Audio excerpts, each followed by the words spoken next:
सिया राम मैं सब जग जानी, करहूँ प्रणाम जोरि जुग पानी। जिनकर नाम लेत जग माही, सकल अमंगल मूल नसाही। करतल होई पदारथ चारी, तेई सिया राम कहें कामारी। जिनका नाम लेते ही जगत में सारे अमंगलों की जड़ कट जाती है और चारों पदार्थ अर्थ धर्म काम मोक्ष मुट्ठी में आ जाते हैं। ये वही जगत के माता पिता श्री सीताराम जी हैं।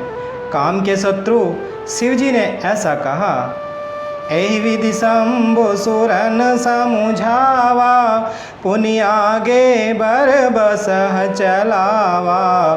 देवन देखे दशरथ जाता, महमोद मन पुलकित गाता।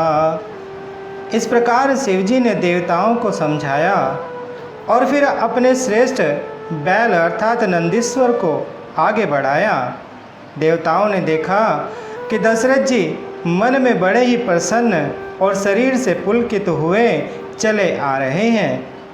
साधु समाज संग माही देवा, जनु तनु धरे करहि सुख सेवा। सोहत साथ सुभग सुत चारी, जनु अप बरग सकल तनु धारी।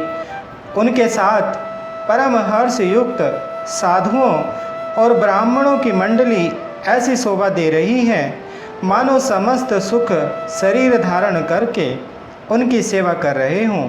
चारों सुंदर पुत्र साथ में ऐसे सुशोभित हैं मानो संपूर्ण मोक्ष सालोक्य सामीप्य सारूप्य सायुज्य शरीर धारण किए हुए हों।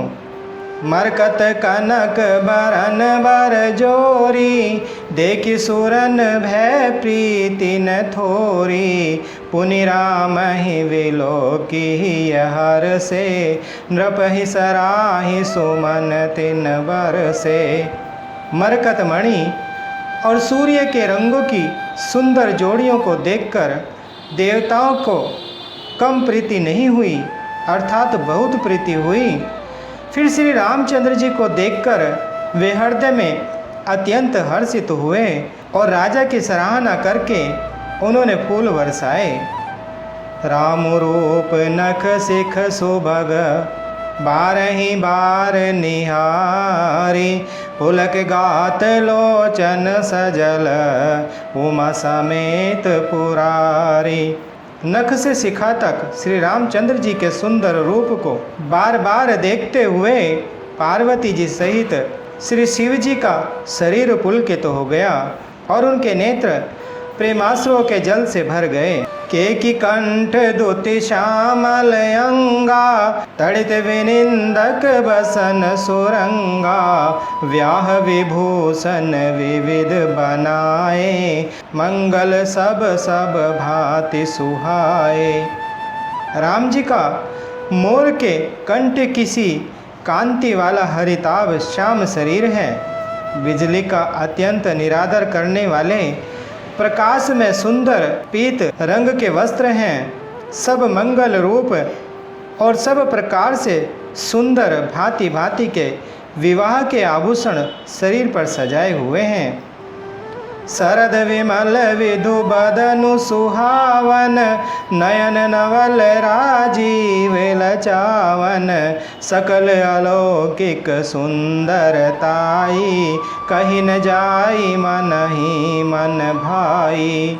उनका सुंदर मुख शरद पूर्णिमा के निर्मल चंद्रमा के समान और मनोहर नेत्र नवीन कमल को सजाने वाले हैं। सारी सुंदरता अलौकिक है, माया की बनी नहीं है, दिव्य सच्चिदानंदमयी है। वह कहीं नहीं जा सकती, मन ही मन बहुत प्रिय लगती है। बंधु मनोहर सोहि संगा, जात न चावत चपल तुरंगा। राजकुंवर बरबाजी दिखावहीं, बंस प्रशंसक विरिद सुनावहीं। साथ में मनोहर भाई शोभित हैं, जो चंचल घोड़ों को नचाते हुए चले जा रहे हैं। राजकुमार श्रेष्ठ घोड़ों को उनकी चाल को दिखला रहे हैं और वंश की प्रशंसा करने वाले मागध भाट विरुदावली सुना रहे हैं। जय तुरंग पर राम विराजे, गति विलोकी खगनायक लाजे, कहीं न जाई सब भांति सुहावा, बाजिवे सुजनु काम बनावा। जिस घोड़े पर श्री राम जी विराजमान हैं, उसकी तेज चाल देखकर गरुड़ भी लजा जाते हैं। उनका वर्णन नहीं हो सकता, वह सब प्रकार से सुंदर है, मानो कामदेव ने ही घोड़े का वेश धारण कर लिया हो। जनु बाजिवे सुबनाई मन सिजु राम हित अति सोहहि, आपने भय बल रूप गुण गति सकल भुवन विमोहई, जगमगत जीनु जराव ज्योति सुमोति मणि मानिक लगे, किंकिनी ललाम लगामु ललित विलोकी सुर नर मुनि ठगे। मानो श्री रामचंद्र जी के लिए कामदेव घोड़े का वेश बनाकर अत्यंत शोभित हो रहा है। वह अपनी अवस्था, बल, रूप, गुण और चाल से समस्त लोगों को मोहित कर रहा है। सुंदर मोती, मणि और माणिक्य लगी हुई जड़ाऊं जीन ज्योति से जगमगा रही हैं। उसकी सुंदर घुंघरू लगी ललित लगान को देखकर देवता, मनुष्य और मुनि सभी ठगे जाते हैं। प्रभु मन सही लय सीन मनु, चलत बाजी छवि पाव, भूषित उड़गन तड़ित धनु, जनु बर बरहि न चाव। प्रभु की इच्छा में अपने मन को लीन किए हुए चलता हुआ वह घोड़ा बड़ी शोभा पा रहा है, मानो तारागण तथा बिजली से अलंकृत मेघ सुंदर मोर को नचा रहे हों। जेहि बरबाजी राम असवारा, तेहि सारदउन बर नहीं पारा, शंकरु राम रूप अनुरागे, नयन पंचदश अति प्रिय लागे। जिस श्रेष्ठ घोड़े पर श्री रामचंद्र जी सवार हैं, उनका वर्णन सरस्वती जी भी नहीं कर सकती। शंकर जी श्री रामचंद्र जी के रूप में ऐसे अनुरक्त हुए कि उन्हें अपने 15 नेत्र इस समय बहुत ही प्यारे लगने लगे। हरिहित सहित राम जब जोहे, रमा समेत रमापति मोहे, निरखी राम छवि विधि हरसाने, आठहि नयन जानी पछिताने। भगवान विष्णु ने जब प्रेम सहित श्री राम को देखा, तब वे रमणीयता की मूर्ति श्री लक्ष्मी जी के पति श्री लक्ष्मी जी सहित मोहित हो गए। श्री रामचंद्र जी की शोभा देखकर ब्रह्मा जी बड़े प्रसन्न हुए, पर अपने 8 ही नेत्र जानकर पछताने लगे। सुरसेन प्योर बहुत उछाहू, विदिते देवड़ लोचन लाहू, राम ही चितव सुरेश सुजाना, गौतम श्रापु परम हित माना। देवताओं के सेनापति स्वामी कार्तिक के हृदय में बड़ा उत्साह है, क्योंकि वे ब्रह्मा जी से ड्योढ़े अर्थात 12 नेत्रों से राम दर्शन का सुंदर लाभ उठा रहे हैं। सुजान इंद्र अपने 1000 नेत्रों से श्री राम जी को देख रहे हैं और गौतम जी के श्राप को अपने लिए परम हितकर मान रहे हैं। देव सकल सुरपति सिहाही, आज पुरंदर सम को नाही, मुदित देव गण राम ही देखी, नृप समाज दुहु हर सुविशेषी। सभी देवता देवराज इंद्र से ईर्ष्या कर रहे हैं और कह रहे हैं कि आज इंद्र के समान भाग्यवान दूसरा कोई नहीं है।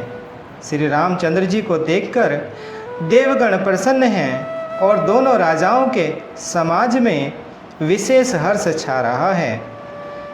अति हरषु राज समाज दुहु दिशि दुन्दुभि बाजहि घनि परसहि सुमन सुर हरषि कहि जय जयति जय रघुकुल मनि।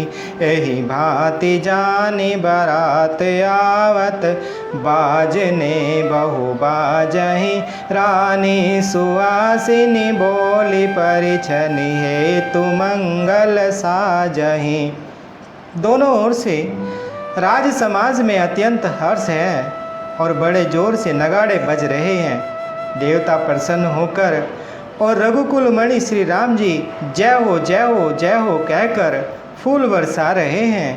इस प्रकार बारात को आती हुई जानकर बहुत प्रकार के बाजे बजने लगे और रानी सुहागिन स्त्रियों को बुलाकर परछन के लिए मंगल द्रव्य सजाने लगी। सजी आरती अनेक विधि मंगल सकल समारी चली मुदित परिछनि करन गजगामिनी वर नारी। अनेक प्रकार से आरती सजकर और समस्त मंगल द्रव्यों को यथा योग्य सजाकर गजगामिनी हाथी की सी चाल वाली उत्तम स्त्रियां आनंदपूर्वक परछन के लिए चली। मंगल भवन अमंगल हारी द्रवहु सुदशरथ अजर बिहारी। बोले श्री रामचंद्र भगवान की, बोले माता सीता जी की, बोले श्री बजरंग बली भगवान की।